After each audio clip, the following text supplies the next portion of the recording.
Syria, religious-based political parties aren't allowed. And there's a reason for that, because we have many religious groups. And when you have religious parties, everybody will start to vote for their own religious party. And then you will have something that's exactly like Lebanon, where their society is so fractured and split, and they've had multiple civil wars. Sure, there's a separation of church and state. You don't have religious parties. We don't have that here either. I mean, you can go have one, but once they get in government, it can't be a religious-based government. And I think that's really sensible. You know, religion, there's nothing wrong or inherently evil about any of the religions, but religion in politics just creates many, many problems. And, you know, just because they're moderate compared to Al-Qaeda doesn't mean they're not Islamic, doesn't mean that they don't steal from people, doesn't mean that they don't kick people out of their homes, doesn't mean that... Doesn't mean they're not constantly killing each other. So let me ask you this question. What is the current real state of the battlefield situation from your sources inside Syria right now? Well, if things carry on as they are and the rebels or insurgents aren't giving any weapons, then the army has a sure victory. The fact that Qusayr fell in Homs is that is kind of like the Stalingrad of Syria, because Homs, the city Homs, has all the roads to all the major cities around Syria. So it's a control point. So now that Syrian military controls that control point, everything else will follow through. But unfortunately, you know, you have people like Carly Levine meeting up with Salim Idris and talking about not caring about the consequences, but definitely wanting to give weapons. And the thing is, what I'd also like to mention is that, you know, this rivalry is hyped up in the media about between the FSA and the Al-Qaeda groups.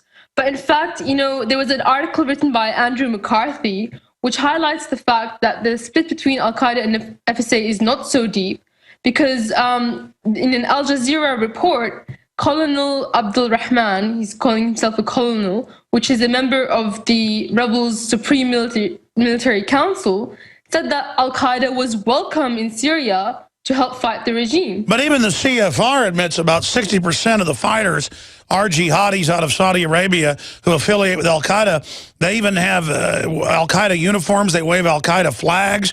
I've seen in Egypt the people throwing the secular folks off buildings are waving Al-Qaeda flags. I mean, this is Al-Qaeda. It's, you know, it's all out in the open. They haven't really, you know, what manner of treason is it to welcome Al-Qaeda or foreigners into your land to kill your people? The only group that's fighting Al-Qaeda in Syria right now is the Syrian army. The FSA are not fighting Al-Qaeda. They are weak compared to Al-Qaeda. Al-Qaeda is the biggest fighting group fighting the Syrian army in Syria. And, you know, around the same time, and this is very important, Al Jazeera also reported 2 weeks ago, they interviewed a leader in Al-Qaeda in Syria, and he said that the FSA was actually selling them weapons. So, of course, when the US is going to give these rebels weapons, it's going to end up in the hands of Al-Qaeda. And even now, they've admitted recently that in Aspen Security Forum, that they're actually giving them a wage of $150 a month. This came out a few days ago. And if you check my YouTube channel, I also point out that I caught one guy that was interviewed by Channel 4 News in the UK, an Al-Qaeda guy, saying that he also receives $150 a month. So you wonder if it's coming from the same distributor. And when the EU lifted an oil embargo in Syria, in the northern part of Syria, where Al-Raqqa, actually the group that controls Raqqa and controls the oil flow is Al-Qaeda. That's right, so they've got control of that oil pipeline. Stay there. Well, that's our government, as usual, funding Al-Qaeda while using them to take all of our liberties away. So next time the TSA wants to stick their hands down your pants, say, how dare you, your government works for Al-Qaeda. I had tried everything. I'd cut back the amount of food I was eating. I was lifting weights and jogging, but nothing was working. My body was literally starving for minerals and trace elements as well as key vitamins. And as soon as I had that, I immediately could eat half of what I was eating previously and be satisfied. Now, there are hundreds of great products at InfoWarsTeam.com, but I want to point out the 3 that have helped me lose 37 pounds in just 2 months.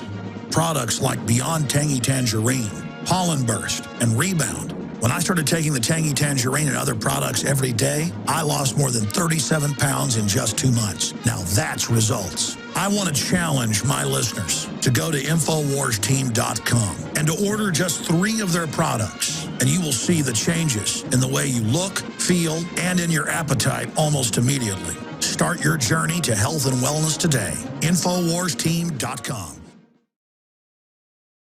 We've got Syrian girl joining us with a report on what's happening over there from all her sources. It's proven very accurate. Now you see her on Australian and international television, breaking it down. But looking at this, the most important news you've covered in the last month or two since we had you on InfoWars Nightly News or on the Daily Radio Show, what is most important for people to know about what's happening? We had Israel hit Syria and blow up some of their defensive missiles.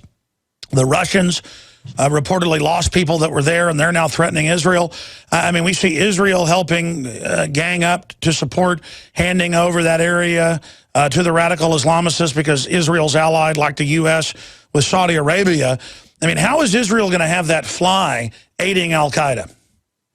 Well, with Israel, the whole agenda of Israel is to cut Syria up because under Zionism, they want to control everything from the Nile to the Euphrates. So they see Syria and Iran as, a rival or a threat to their ideology, or if Syria wants the occupied land back, which is the Golan Heights, which Israel currently occupies, that's a problem for Israel. So what's the best idea? Divide and conquer. And the whole agenda, even in 2006, Condoleezza Rice outlined the project for a new Middle East, and it showed that Iran and Iraq and Syria were divided, and Syria and Iraq in particular were divided into 3s. A south, in Iraq, north, south, and middle, north being the Kurdish part. And in Syria, they wanted to create an Alawite and Christian coast separate to everything else. And, Al-Qaeda's ideology is Wahhabism. And some of these people in Wahhabism feel that they cannot tolerate any other religion in the area that they are in. And they also think that if there's a majority of Muslims anywhere, then that land belongs to them. Like Pakistanis are Wahhabi are coming to Syria and saying, this is our land, Syrians out. Because if these Syrians aren't, Wahhabis, then they've got to go. You can kill them to get them out. Yeah, so they're really a colonialist. That's exactly what it is. It's exploiting religion to. It's Muslim colonists, radical Muslim colonists who colonize other peaceful Muslim nations, and that's why the globalists are funding them, because they want to spread radical Islam worldwide as a tool of destabilization. Unbelievable. It's like a reverse crusade, so to speak. So, as a Muslim, it doesn't matter to me if my Syrian friend is a Christian, because we're both Syrian. We're neighbors. We grew up in the same land. We've got the same kind of mentality and the same culture. So of course I'm going to be caring about what happens to my Syrian compatriots more so than some foreigner coming to my land to kill them. And again, that's the key. Even though you're a Sunni, you're not a Wahhabist. You're not supporting what's happening to Syria because it's a foreign invasion. And that's why the globalists fund radical Wahhabi Islam, is that it is a way to basically attack nation states. It's another international arm they use. Wahhabism never existed in Syria before this time. So it goes to show you how this ideology has been exported into Syria, and it doesn't really mesh with our society. We've been like this secular for forever, since we began 7,000, 10,000 years ago. So, well, I tell you, it is a real crime against humanity. What do you think of the Peace Prize winner Obama funding al-Qaeda to come in and mass murder men, women, and children? What do you want to say to the American people? I want to say that I don't like to interfere with people's internal affairs. I respect the American people. I think they're great people.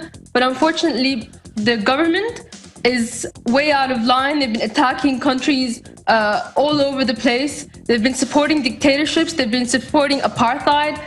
And I think Obama is a traitor to his people and to his country. Yeah, but he's really not an American, so he can't be a traitor. But if he was an American, he would be a traitor. Stay there. Back in 60 seconds.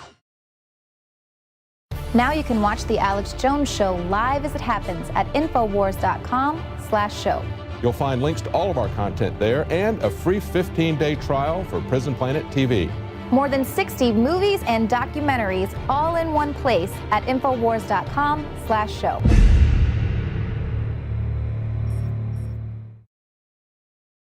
A Syrian girl who for a year and a half has been giving us amazingly accurate reporting joins us again from Australia. And in a way, has almost become a spokesman for the Syrian people that are under siege, now going from the internet speaking out to being on national and international television shows in Australia, Europe, you name it. Another testament to taking action. So Syrian girl continuing here with any other important points to pass along to people. At first we heard Obama was going to send in even heavier arms, but then Congress said, hey, we vote, don't do that, because they realized politically, because you're exposing the fact that it's al-Qaeda, they're going to get in trouble when al-Qaeda uses those heat-seeking missiles and stuff to shoot down Western aircraft. Or maybe they think we're so dumb that it'll become treason to not support al-Qaeda, and the police will come arrest us if we don't support al-Qaeda in America. I mean, maybe we're that evil. I don't know. You know, George Orwell said that in a place, when a police state, the police state thinks it can just switch the flags of the enemy and nobody's supposed to notice. And if you notice, you're a traitor, basically. But, when Congress says it's worried about weapons getting into the wrong hands, they don't just mean al-Qaeda. They actually really mean the Syrian army, which is quite possible if they kill the rebels, that they will capture the weapons. And, let's say that there might be very real turf rivalries between the FSA and al-Qaeda. But even if these groups start fighting each other, al-Qaeda will be easily, because they're stronger now, be able to kill these rebel groups and capture these heavier weapons. So, they're going to be used against capital cities now. The only things that haven't been really destroyed and smashed are the capital cities. And there will be the absolute decimation of Syria. But that's okay for the globalist agenda to take place. They don't really care about our lives. But, the thing is that they want to keep things under control, because they can't have any group become so powerful that they start to have a mind of their own. And al-Qaeda is part of that, because even though the heads of al-Qaeda might be controlled by the CIA, the low-level ones have no idea of this. They think that they're fighting America. But the most comical thing, my last point would be, the most comical thing was the suggestion by the insurgents and by David Cameron's government that the weapons can go on loan and will be returned later after the Syrian government is defeated. And this was said in British Parliament as like one of the things that could happen to prevent groups getting too powerful. So. Wow, I know it's painful for you having family there to watch all this going on.